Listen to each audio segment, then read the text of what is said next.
주님께서 여러분과 함께 마테오가 전한 거룩한 복음입니다. 그때 예수님께서 제자들에게 이런 비유를 들어 말씀하셨다. 하늘나라는 저마다 등을 들고 신랑을 맞으러 나간 10처녀에 비길 수 있을 것이다. 그 가운데 5은 어리석고 5은 슬기로웠다. 어리석은 처녀들은 등은 가지고 있었지만 기름은 가지고 있지 않았다. 그러나 슬기로운 처녀들은 등과 함께 기름도 그릇에 담아 가지고 있었다.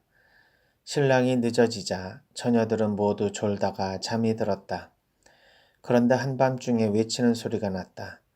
신랑이 온다. 신랑을 맞으러 나가라. 그러자 처녀들이 모두 일어나 저마다 등을 챙기는데 어리석은 처녀들이 슬기로운 처녀들에게 우리 등이 꺼져가니 너희 기름을 나누어 다오 하고 청하였다. 그러나 슬기로운 처녀들은 안 된다. 우리도 너희도 모자랄 터이니 차라리 상인들에게 가서 사라 하고 대답하였다. 그들이 기름을 사러 간 사이에 신랑이 왔다. 준비하고 있던 처녀들은 신랑과 함께 혼인잔치에 들어가고 문은 닫혔다. 나중에 나머지 처녀들이 와서 주인님, 주인님 문을 열어주십시오 하고 청하였지만 그는 내가 진실로 너희에게 말한다. 나는 너희를 알지 못한다 하고 대답하였다. 그러니 깨어 있어라. 너희가 그날과 그 시간을 모르기 때문이다. 주님의 말씀입니다.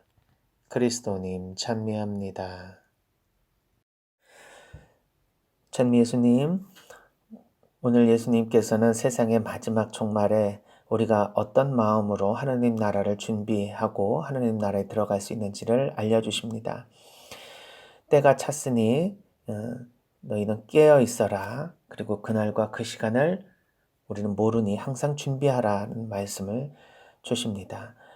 우리가 로마 박해시대 때 그리스도인들이 서로를 알아보는 그 물고기 익스투스라고 하는 그 히라버 단어가 상징하는 것이 물고기였죠.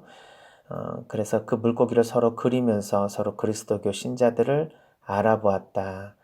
또 동양의 불교에서는 절에 매달려 있는 풍경 소리에 그 달려 있는 물고기, 항상 바람에 흔들리면서 종을 쳐주는 이 물고기는 눈을 감지 않는 동물의 상징이다. 그것은 항상 깨어있는 그런 삶을 의미한다. 그래서 늘 이 돌을 닦으면서 진리를 추구하는 스님들은 한순간이라도 머무르지 않고 항상 깨어서 정진하라는 그런 의미가 있다는 얘기도 들었습니다. 이처럼 그 진리를 추구하고 도를 깨치며 또 하느님의 나라에 들어가기 위한 준비를 하는 우리 신앙인들의 삶은 멈출 수 없습니다. 그리고 항상 늘 깨어있는 상태로 살아가야 한다는 것을 알 수 있지요. 오늘 슬기로운 5명의 그 처녀들, 그러나 어리석은 처녀들 이렇게 대조돼서 나오는데요. 신랑이 오니까 신랑을 맞으러 나가자 하고 이제 일어섰을 때 이미 준비를 하고 있었던, 즉 등에다가 기름을 잘 채워놓고 있었던 처녀들은 신랑과 함께 전체 들어가지만 그렇지 않은 처녀들은 기름을 나눠달라고 요청합니다. 그러자 슬기로운 처녀들은 우리도 너희도 서로 모자를 터이니 가서 상인들에게 사와라 라고 대답을 하죠. 그래서 그들이 기름을 사러 간 사이에 신랑이 왔다. 여기서는 뭐 밤에 기름을 파는 상인이 있는가 보네요. 그렇지만 저는 이 비유의 말씀이 어떻게 와닿는가 하면 이미 그때는 늦었다라는 그런 의미를 넘어서서 이 한밤중에 기름을 사러 간들 그 상인이 문을 닫고 이미 잠에 들어갔을 것이다. 즉 어떻게 할 수가 없으니까 어떻게라도 하고 싶어서 기름을 사러 밖으로 나가긴 했지만 이미 시간은 늦어버렸을 것 같습니다. 이것이 상징하는 말씀은 저는 그렇게 생각이 듭니다. 이게 단순하게 때를 못 맞춰서 준비를 못한 것이 아니라 이러한 그 하나님 나라에 들어가기 위한 우리의 준비는 돈으로 살 수 없는 것이라는 것이죠.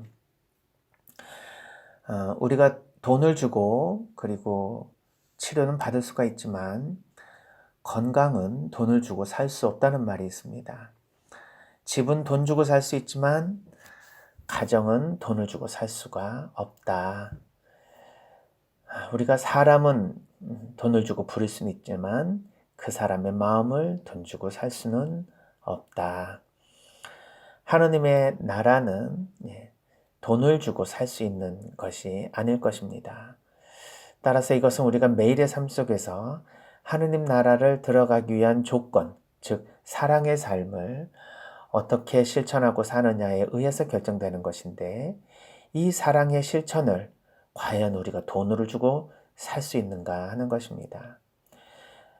생각으로 한번 실험을 해봅니다. 만일 하느님의 나라가 언제 올지를, 즉 우리의 개인적인 죽음 그리고 공적인 하느님 나라가 오는 재림, 이 시기를 정확하게 알았다고 해봅시다. 과연 우리가 준비를 잘 할 수 있는가 하는 것입니다. 이제 때를 알았으니 열심히 하느님 나라에 들어가기 위한 준비를 한다고 했을 때 이것을 돈으로 우리가 준비할 수 있는가? 아마 그렇지 않을 것입니다. 사랑을 할 수 있는 마음이 여유가 없는 사람, 마음이 너무 차가워서 사랑이 무엇인지도 모르고 다른 사람의 사랑만 늘 추구하고 또 자신의 사랑을 나눌 줄 모르는 사람들은 하느님의 나라가 언제 온다는 때를 안다 하더라도 아마 충실히 준비하기 어려울 것입니다. 그래서 우리는 하느님의 나라가 언제 오는지를 알려고 할 필요가 없습니다. 지금 이 순간 우리는 어떻게 사랑을 해야 하고 또 어떻게 서로 함께 하느님의 나라 건설을 위해서 사랑을 서로 주고받을 수 있는지에 대해서 알아야 할 것입니다. 우리가 수많은 공부를 하고 있지만 어떻게 사랑을 받을 수 있는지, 어떻게 사랑을 나눌 수 있는지, 사랑하는 그러한 방법에 대해서 공부하는 것만큼 더 소중한 공부가 어디 있겠는가. 인생을 행복하게 이끌어가는 요인 중에 첫 번째는 내 주변에 사랑하는 사람이 많고 그리고 나를 사랑해주는 사람이 많다는 것에 있었습니다. 하버드 대학의 행복연구소가 밝혀낸 그러한 첫 번째 가장 중요한 요소이죠. 그럼 과연 내 주변에 사랑하는 사람이 많은 그 상태를 어떻게 내가 준비해 올 수 있을까? 돈을 주고 사람을 사야 되는 것인가? 그럴 수는 없는 것이죠. 그래서 사람의 마음의 움직임, 그리고 사람이 과연 누구인가를 아는 인간학에 대한 이해는 굉장히 중요한 신앙으로 나아가는 교두보가 될 것입니다. 그래서 심리학이라고 하는 것은 하느님을 아는 신학과 비교해 봤을 때 열등한 학문이다 이렇게 볼 수 있는 것이 아니라 우리의 마음 작용을 통해서 하느님을 좀 더 잘 사랑할 수 있는 그런 기초를 형성한다는 점에 있어서 우리의 마음 공부는 또 하느님에 대한 영성 그리고 성경 공부와 함께 병행되어서 우리가 공부해야 될 학문이라고 생각이 듭니다. 사랑을 하는 것이 너무 간단하면 사랑의 의미가 많지 않겠죠. 그만큼 사람을 사랑한다는 것은 어려운 일입니다. 따라서 우리가 그 어려움을 잘 헤쳐나가고 정말 사랑을 잘하기 위해서 하는 우리의 공부는, 즉 이 마음 공부는 우리에게 사랑의 프로 선수가 되게 해주고 하느님 나라에 들어갈 수 있는 준비를 잘 해줄 수 있게 만들어줄 것입니다. 그러니 우리가 늘 깨어있으라 이 말씀을 들으면서 항상 기도 생활 열심히 하고 신앙 생활 충실히 해야 되겠다는 생각을 막연하게 할 것이 아니라 내 주변에 내가 사랑해야 될 사람 그리고 무엇보다도 사랑하면서도 상처를 주는 내 주변의 사람들을 어떻게 서로 사랑을 나누면서 살아갈 수 있는 그 지혜를 얻을 수 있는지 이러한 질문으로 바꿔서 생각을 했으면 좋겠습니다. 지금 한순간 한순간을 다른 사람과의 관계에 있어서 우리가 사랑을 잘 주고 받을 수만 있다면 우리는 특별히 무엇인가 그날을 위해서, 그때를 위해서 준비할 필요가 없습니다.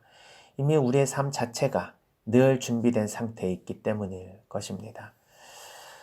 사랑에 타고난 능력을 갖고 있는 사람이 있을까? 우리가 어떤 능력을 통해서 이런 이야기를 하는 사람들이 있습니다. 천재는 노력하는 사람을 따라갈 수가 없고 노력하는 사람은 즐기는 사람을 이길 수 없다. 그렇다면 만약에 사랑도 능력이라면 타고난 사랑을 잘하는 사람이 있다 손 치더라도 그 사랑의 삶을 즐기는 사람만큼 사랑을 잘하는 사람이 있을까?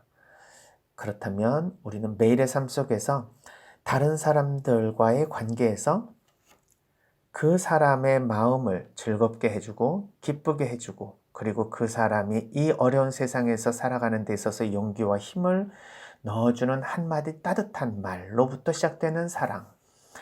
이 사랑은 크고 위대한 사랑은 아닐 것입니다. 그러나 작고 보잘것없지만 한 사람의 마음 안에서 평생을 기쁘게 살아갈 수 있는 그리고 행복하게 살아갈 수 있는 그런 씨앗을 뿌릴 수 있을 때 그것이야말로 작은 사랑의 위대한 결실이 아닐까 생각이 들었습니다. 며칠 전 텔레비전에서 어떤 초밥 가게를 운영하는 사장님이 마지막 초밥 먹고 세상을 마치려고 하는 그런 손님이 초밥을 시켰을 때 따뜻한 손편지 하나를 써줘서 결국 그 사장님의 손편지에 감동해서 자신의 삶을 계속 열심히 살겠다라고 그렇게 메신저에다 이렇게 남겼다라는 그런 글을 본 적이 있습니다. 한 사람의 생명을 살리는 손편지라는 생각을 하지 못하고 항상 늘 고객을 위해서 따뜻한 손편지를 써주는 사장님은 바로 자신의 그 큰 사랑이 아닌 조그마한 정성의 사랑이 한 사람의 생명을 살리는 결과로 이어지게 됩니다.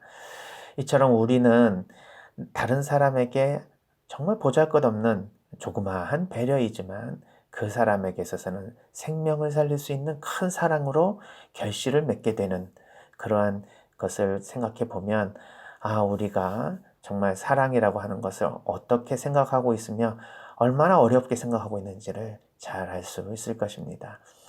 위대한 사랑 너무 열심히 하려고 하지 말고 조그마한 사랑의 실천을 통해서 큰 열매를 맺을 수 있는 그러한 사랑의 전도자가 되었으면 좋겠습니다. 저는 그러한 매일의 삶을 사랑으로 즐길 수 있는 사람이야말로 깨어있는 사람이다. 그리고 그날과 그 시간이 언제 와도 상관없다. 우리는 항상 즐기고 있는 가운데 하나님께서 불러주시면 그날 그 시간에 하나님께로 가서 이 세상 삶을 사랑하는 삶에 최선을 다해서 살았다고 하나님께 말씀을 드릴 수 있었으면 좋겠습니다. 그것이야말로 우리들이 할 수 있는 조그마한 사랑의 완성이요.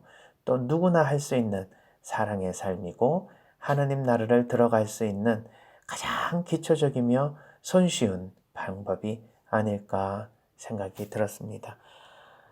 오늘도 많은 형제 자매님들 어려움과 힘겨운 삶을 이어가시리라 생각이 듭니다.